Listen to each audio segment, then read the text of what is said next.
23절.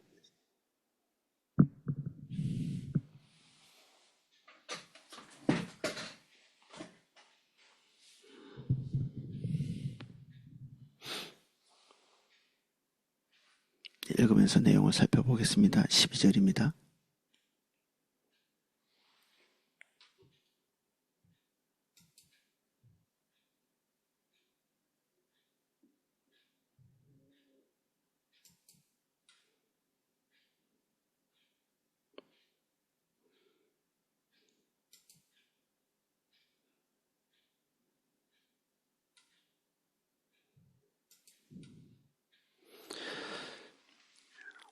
여호와의 말씀이 또 내게 임하여 이르시되, 하나님께서 또 한 단계의 말씀을 에스겔을 통해서 주고 계십니다. 13절입니다. 인자야, 가령 어떤 나라가 불법을 행하여 내게 범죄함으로 내가 손을 그 위에 펴서 그 의지하는 양식을 끊어 기근을 내려 사람과 짐승을 그 나라에서 끊는다 하자. 하나님의 징벌이 이유 없이 이렇게 내려지지는 않죠. 사람들이 느닷없이 갑자기 닥치는 재앙이다, 이렇게 생각할 수 있지만 사실은 그 전부터 차곡차곡 쌓아온 원인들이 있는 거죠. 원인. 그래서 하나님께서는 이런 부분들을 계속 하나님의 백성에게 녹화하고 말씀하시죠. 그냥 느닷없이 닥친 게 아니야 라는 메시지들을 계속 주십니다. 그것은 충분한 이유가 있고 우리가 때로는 눈치채고 때로는 눈치채지 못하고 그럴 뿐이지, 범사에 하나님께서 행하시는 데는 하나님 안에 있는 뜻이 있다. 그래서 기근, 어떤 재앙, 이걸 통해서 사람과 짐승이 나라에서 끊어진다. 그럼 그 전부터의 뭔가 원인되는 일들이 있는 거죠. 비록 노아, 다니엘, 욥, 이 세 사람이 거기 있을지라도 그들은 자기 공의로 자기의 생명만 건지리라. 나 주 여호와의 말이니라.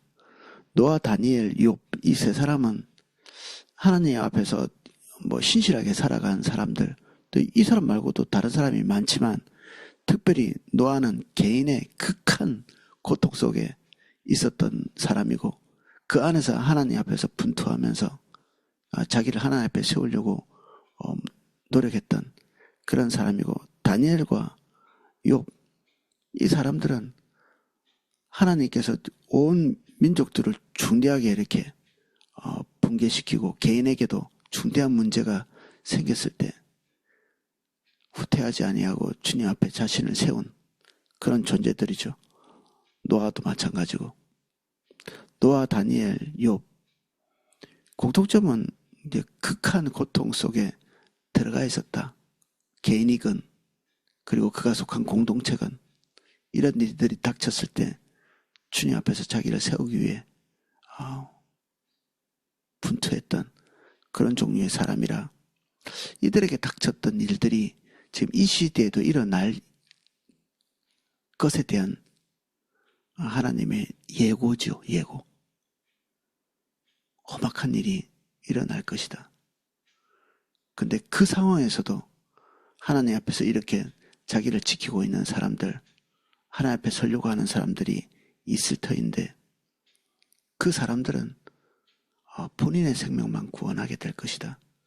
그들 때문에 뭔가 옆에 있는 사람들이 덕을 보는 그런 일은 없을 거라는 거죠. 각자 개인의 삶은 개인이 뿌린 그 씨앗에서 열매를 거두게 될 것이다. 이게 하나님께서 정하신 하나님의 공이죠. 그래서 우리는 때로는 좋은 교회에 있기 때문에, 그리고 믿을 만한 리더가 있기 때문에 안심하는 경향이 혹 있거든요. 그런데 모든 사람이 다 하나님 앞에서 온전히 가도 나 하나가 하나님과의 관계가 단절돼 있고 거리가 생기고 간격이 생겨 있으면 사실 모든 사람들이 다 하나님 앞에 서서 간다 할지라도 나 하나 떨어질 수 있는 거죠. 하나님께서는 나를 주목하십니다. 나. 제가 몇 번 간증했지만 제가 무슨 자격증을 따라갔는데 416명이 지원했는데 사실 그게 떨어질 수 있는 시험이 아닌데 저 혼자 떨어진 적이 있거든요. 어떻게 설마 400명, 500명 되는 사람들이 다 시험을 보고 그리고 다 어떤 모종의 어떤 선제적인 조치가 있어서 시험에 떨어지지 않을 거라고 이렇게 해도 기가 막히게 그냥 나 하나 떨어지게 뭔가 모든 상황들이 이렇게 다 움직여가는, 모든 사람이 다 행복하게 살아도 나 하나를 포커스로 해서 재앙이 들이닥칠 수 있거든요. 당연히 그 반대도 마찬가지죠. 그래서 우리는 파묻혀서 이렇게 저렇게 휩쓸려 다니지 않습니다. 하나님은 눈먼 지도자가 아니십니다. 우리 한 사람 한 사람을 알고 계시고 우리의 중심을 알고 계시고 나의 태도와 자세 그리고 우리의 중심을 그냥 벌거벗은 것 같이 통찰하고 계시는 분이시죠. 사람도 마귀도 세상의 어떤 유능한 자도 우리의 중심까지 들어와서 우리를 파가지는 못합니다. 그런데 하나님은 우리의 모든 것들을 다 통찰하고 계시죠. 실수하지 않는다는 얘기입니다. 그리고 우리가 다른 환경에 의해서 떠밀려가서 그냥 하나님께서 실수로 놓치는 그런 일도 없고 우리의 악함에도 그냥 뭉뚱그려서 넘어가는 그런 일도 없으신 분이죠.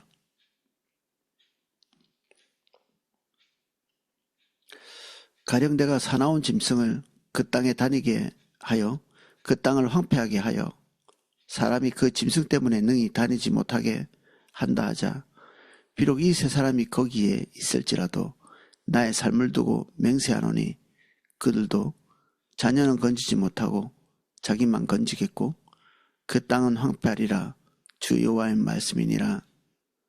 짐승 때문에 황폐하게 된다. 이런 것들 우리가 경험하기 어렵지만 실제로 이런 나라들은 제법 되거든요. 그리고 그런 황폐함을 경험하는 것들이 그만큼 우리에게 많이 잊혀질 만큼 하나님이 우리에게 은혜를 주고 계신 거죠.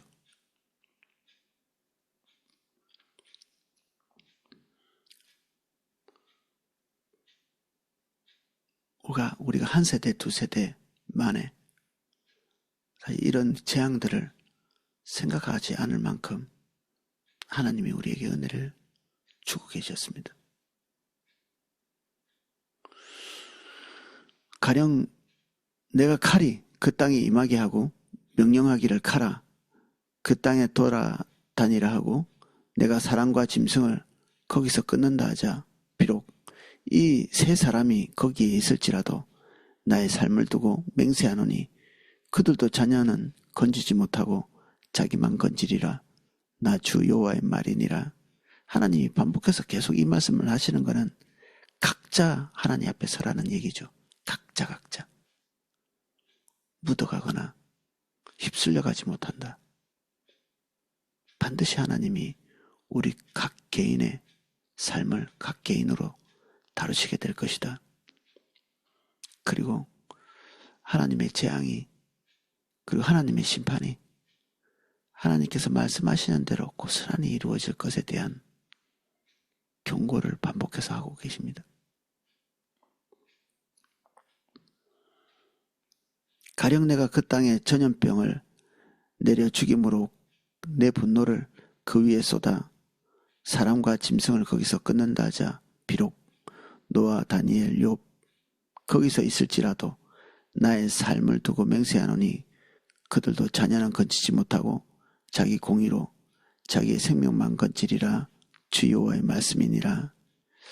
다들 그렇죠. 이 세 가지 사나운 짐승이 번성해서 황폐하게 된다든지 칼이 돌아다니면서 사람을 살육한다든지 그리고 방금 말한 것처럼 전염병이 휩쓴다든지 어느 하나도 하나님께서 생각 없이 어떤 사람에게 재앙이 온다든지 어떤 사람에게 면책이 된다든지 이게 환경 때문에 되지 않는다. 너무 큰 자신감 아닌가요? 하나님 앞에서는. 하나님이 자신감을 가지고 분명하게 자기 선언을 하고 계시죠. 나는 하나도 놓치거나 하나도 방관하거나 휩쓸려 다니도록 하지 않겠다는 얘기죠. 각자 자기가 하나님 앞에 서 있는 대로 고스란히 공의롭게 정확하게 그 공의대로 갚겠다 말씀하시는 거죠. 반복해서 얘기하고 있는 대로 심지어 자식조차도 가장 가까운 인맥 그것을 통해서도 휩쓸려서 구원받거나 용납되거나 또는 징벌을 피하거나 그렇게 되지는 않을 것이다.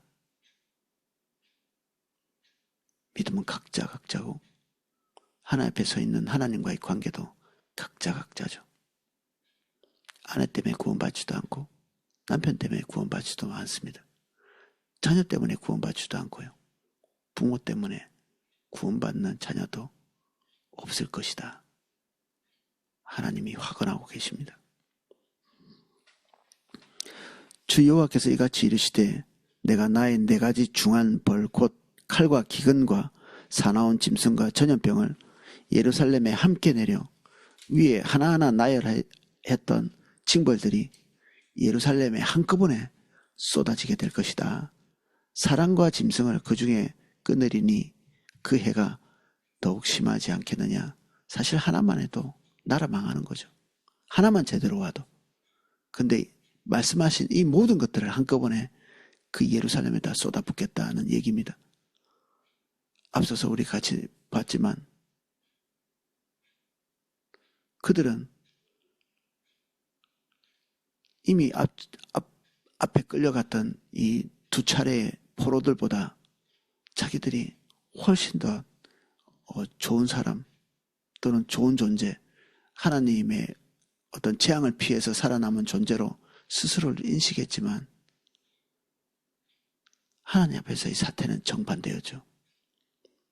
앞에서 끌려가고 포로된 사람들은 그나마 이 마지막 남아있는 사람보다는 고통이 덜하고 그리고 예레미야의 메시지 같이 그 땅에 옮겨가서도 하나님이 그들을 버리지 아니하시고 긍휼히 여기시는 반면에 여기에 남아있는 자들에게는 하나님의 최후의 어떤 심판같이 하나님의 강력한 이 재앙들을 쏟아붓는 거죠.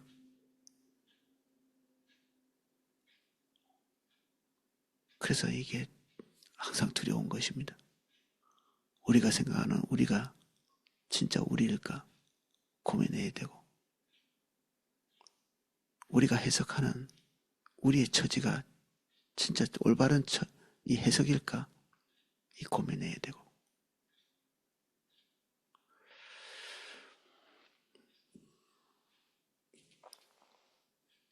그러나 그 가운데 피하는 자가 남아에서 끌려 나오리니 곧 자녀들이라.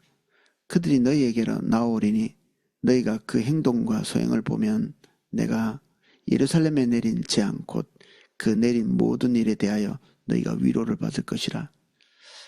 사실 이 순간에 위로라는 단어를 쓰기가 굉장히 어색한 거죠. 지금 예루살렘이 3번째 전쟁을 통해서 완벽히 패망하고 그것도 이전에 경험했던 재앙과는 비교도 할 수 없이 더 큰 재앙이 그들에게 닥쳐서 완전히 거기 쑥대밭이 되고 다 죽고 그 중에 아주 그 한 주먹만큼 사람들이 남아가지고 이제 다시 포로로 3번째로 끌려오게 되는데 이 사람들을 쳐다보면서 위로라니 그게 무슨 말입니까 이게.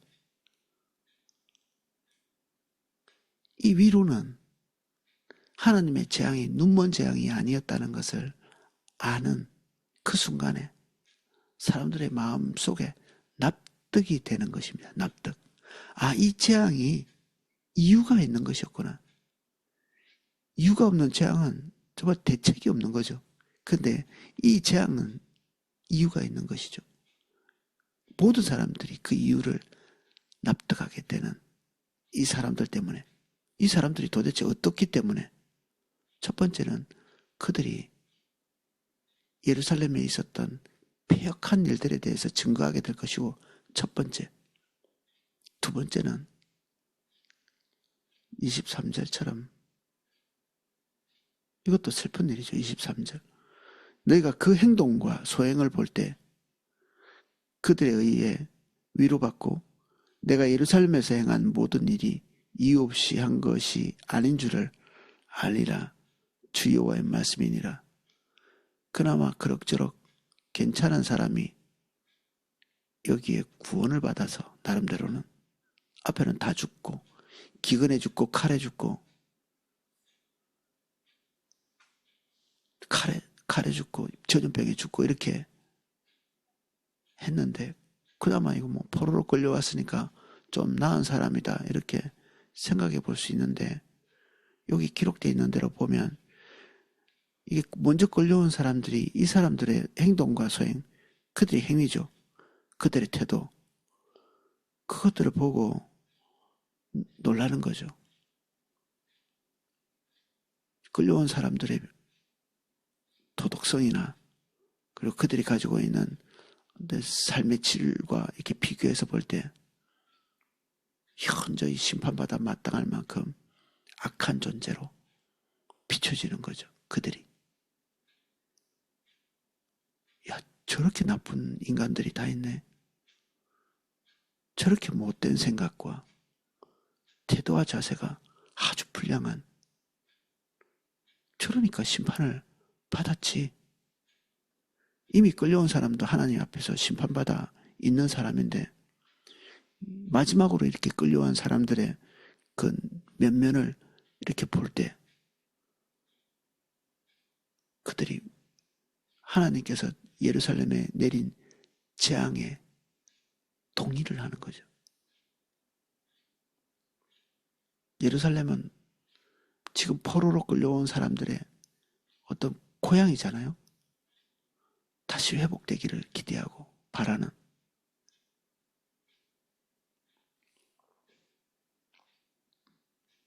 그 회복이 물거품이 된 상황이면 마음속에서 대단한 원망이 일어날 수도 있겠죠. 그런데 그 예루살렘의 마지막 멸망, 그들이 가지고 있던 마지막 꿈과 희망이 좌절된 그 뒷배경에는 납득할 만한 이유가 있다. 다 그렇게 동의하게 된다는 겁니다. 아무도 억울한 자는 없다. 그리고 하나님은 오늘 제가 메시지에 제목을 단 것처럼 선하시다. 하나님이 살아계시다면 어떻게 이런 일이 있을 수 있는가, 이런 얘기를 믿음 밖에서 많이 하잖아요. 신정론이라는 주제, 이게 사람들 입에서 이렇게 드러나게 된 게 2차 대전 때, 1차 대전 때 사람들이 마치 도살장의 어떤 짐승처럼 마구 죽어나가는, 그래서 그 전장을 그냥 이 고기 분쇄기라고 이렇게 얘기를 했었거든요. 우리가 정육점에 가면 고기를 이렇게 가루내서 이렇게 사는 경우가 있는 것처럼, 그 전장에 그냥 사람이 도살장이나 또는 이게 고기 분쇄기처럼 이렇게 갈려나가는, 그러니까 사람들이 이런 일이 우리 역사에 왜 일어나냐? 하나님이 진짜 살아계시냐? 살아계시면 이 참혹한 일이 우리에게 왜 닥치냐? 뭐 그런 얘기를 하기 위해서 신정론이라고 하는 이 신학적 주제가 대두된 거거든요. 하나님이 이 전쟁을 일으킨 주범인 양, 이 재앙의 주범인 양, 인간에게 지금 똑똑해서 뭔가 이렇게 상황을 분석하려고 하는 그나마 진지한 사람들의 심령 안에도 그들의 자신을 보지 못하는 어두운 눈이 그들에게 있는 것이죠. 어두운 눈. 자기를 보지 못하는. 인간들은 자기들끼리 서로 격려하죠.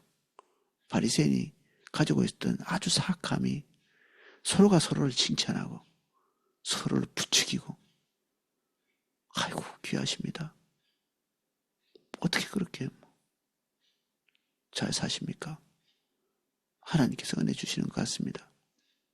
그런 얘기 서로 하면서 우쭐거리고 서로. 인간 세계가 그런 거죠. 속이 어떻든지 간에 겉으로 입에 발린 칭찬이라도 하면서 어디 조그만 자기들끼리 모임 만들어 놓고 거기서 서로 기념비 주고받고, 연말 되면 연예인들 서로 상 만들어서 서로 주고받고, 자기들도 알죠. 그게 뭔가 진짜 자기가 탁월해서 우수해서 받는 것도 있지만 대부분은 그런 게 아니라 그냥 서로 추켜 세우기, 그것에 불과하다는 것을 본인들도 알고 있는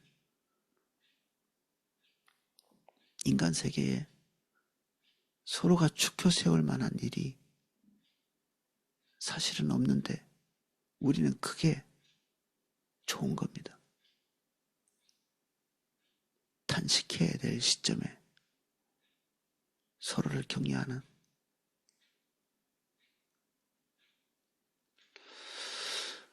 그래서 우리는 국가도 마찬가지고 스스로를 자책해 봐야 되는 시점이고, 그리고 우리 자신이 이렇게 가도 되는가 의심해 봐야 되는 시점이고, 우리 교회가 이렇게 그냥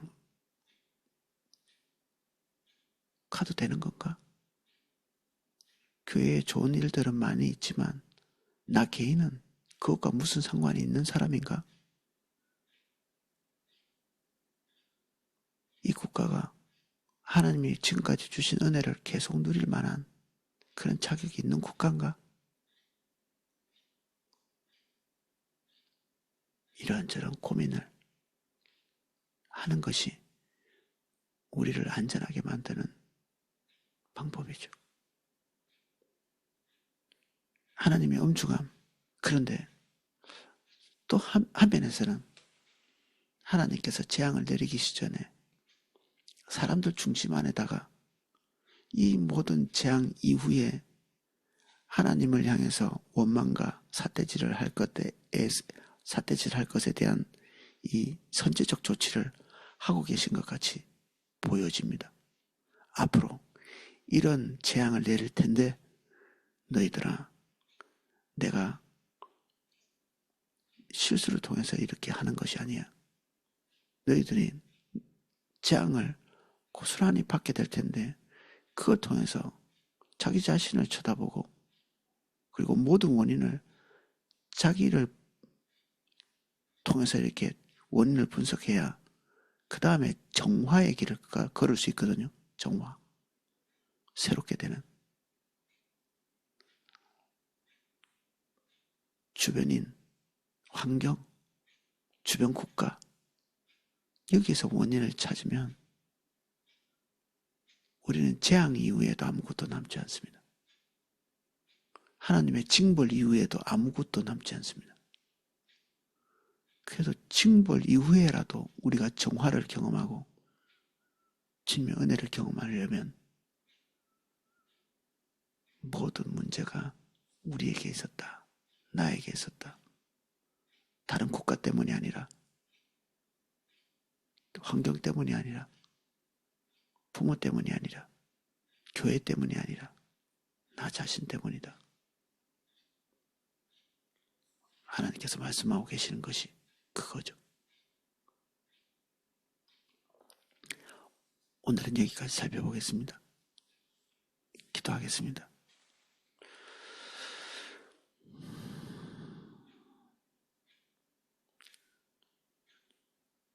주님, 사실 우리가 누구 때문에 잘못되거나 힘든 일이 있었다기보다는 사실은 전세 때 전 믿음의 사람들 때문에 우리가 주님 안에 들어와 있고 그들 때문에 우리가 평안한 신앙생활을 해왔고 전세대 때문에 우리가 좋은 것 먹고 평안한 삶을 누리고 있다고 봐야 되는데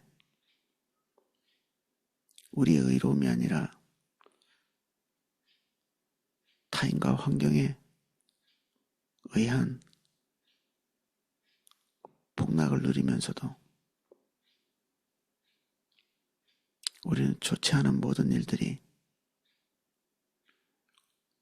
그 환경을 통해서 우리에게 닥친 것 같이 마치 적반하장하는 사람처럼 반응할 때가 많습니다. 우리 안목이 이스라엘 같을까 두렵습니다. 우리의 생각이 멸망하는 자들과 동질의 것이 될까 두렵습니다. 자책하는 마음 주시고 우리의 문제를 명확히 통찰하는 하나님 명철을 우리에게 기름 부어 주십시오.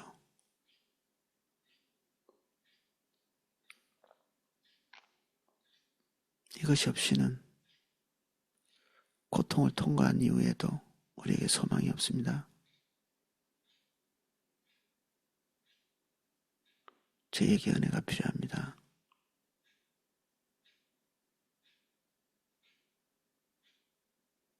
이 나라를 불쌍히 여겨 주십시오. 파묻혀서 평안을 누리려고 하는 자들이 하나도 없게 해주십시오. 우리 각자가 하나님 앞에서 공의롭기 위해서 분투하는 국가가 되게 도와주십시오.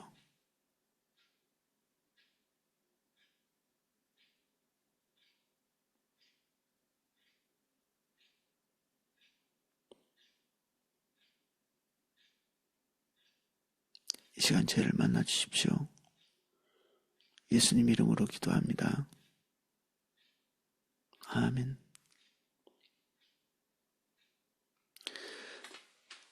예, 각자 기도하실 수 있도록 음악을 방송해 드리겠습니다.